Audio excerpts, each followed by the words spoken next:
Hello and welcome.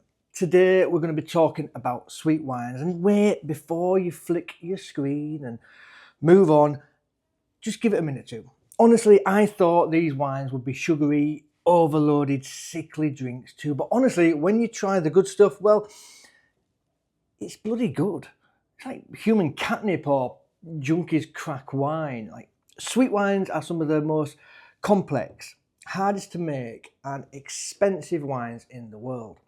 So if anybody ever side-eyes you for ordering a sweet wine, just, I don't know, smile smugly back at them, because you know.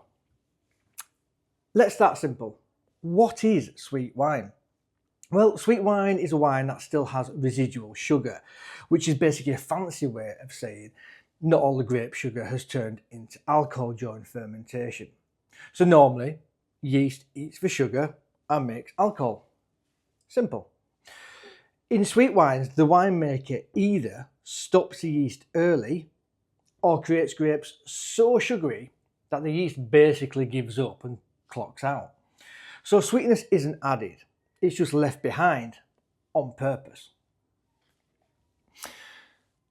Now there's a few different methods to make these wines and we'll have a look at some of them now. So the first one, noble lot, aka fancy grape mould.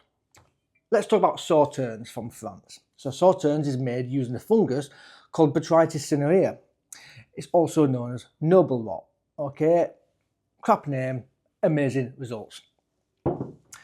This mould gently pokes holes in the grape skins, okay, causing water to evaporate. And what's left behind? Well, super concentrated sugar, acid and flavour. The grapes shrivel like raisins and they're harvested by hand, which is quite complex and hard because they're all ready at different times and some are over mouldy and some aren't quite enough. So it's a very time consuming job. They're fermented very slowly and the result is golden honeyed wine that tastes like, well, honey, apricot and marmalade. Sauternes is sweet, but it's balanced with acidity. It never tastes like syrup because Botrytis, noble lot, doesn't just concentrate sugar. It also concentrates the acids and the flavours. Okay, so when water evaporates from the grape, what's left becomes more intense across the whole range. Okay, so yes, the sugar does skyrocket, but so does the acidity, and that's a huge reason why Sauternes doesn't feel fat or flabby. Great word, isn't it? Flabby. Flabby. Anyway, method 2. Ice wine. Now, this is not a wine you drink on the rocks. Please don't do that. Ice wine is made when grapes freeze, naturally, on the vine. Okay, so around -8 or colder. And then what happens is they're harvested and pressed. Well, they're still frozen. Okay, so here's the trick. Water freezes, but sugar doesn't. So when you press the grapes, you get a tiny amount of intensely sweet juice, like very tiny amount.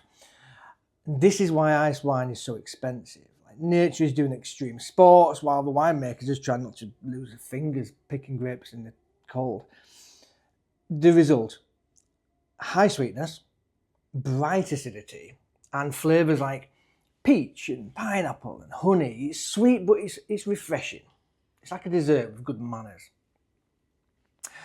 It's usually made in Canada for obvious reasons. They've got the cold. But this one, for example, is actually made in Spain, in the mountains in Manitoba. Okay, so it can be made elsewhere, but it is generally made in Canada. Okay, method 3, Pedro Ximenes. Let's go bold. Not like my beautiful shiny head in these lights. I mean bold in flavour. Pedro Ximenes, often called PX, is a wine from Spain. It's made by drying grapes in the sun. Okay, so the grapes are laid out on a mat after harvest and they are literally baked. Okay, water evaporates, sugar concentrates, and the grapes turn into something that looks, well, frankly illegal. But the juice produces thick, dark and fermented very little, leaving massive residual sugar. So Pedro Ximenes, what does it taste like? Well, it tastes like raisins, molasses, coffee, chocolate, liquid Christmas pudding. It's basically wine syrup. And yes, people do drizzle it over ice cream. Absolute zero judgment from me. It's very good. And lastly, Tokai, one of the world's most historic sweet wines. Okay, Tokai is made with butterized grapes as well, similar to Sauternes. But here's the fun part. The sweetness is measured using something called petunias. So petunia was a basket of butterized grapes that were added to a base wine. The more baskets were added, the sweeter the wine. So traditionally, 3 petunias was lightly sweet, 4 to 5 petunias was rich and dessert worthy, and 6 petunias was very sweet and very intense. And there's Tokai Essentia, which is so sweet it barely ferments at all. It can take years to ferment, and has alcohols level similar to strong kombucha, but I mean like 2% ABV. Tokai does balance sweetness with electric acidity. So it is rich, but it's never cloying. So why don't sweet wines taste too sweet? Well, because the best sweet wines always have high acidity. They have low to moderate alcohol and they have really concentrated flavours. So sweet wines aren't simple. They're really risky to make. Okay, they're labour intensive, hence why they can cost a lot of money. And very dependent on weather, the fungus, the frost, the sunshine, behaving just as the winemaker wants it to behave. So remember, this isn't a beginner wine, it's an advanced wine pretending to be friendly. So cheers. Welcome to the sweet side. And I hope you find that interesting and it gets you to try some sweet wines because they are bloody nice. Anyway, until next time, enjoy your wine.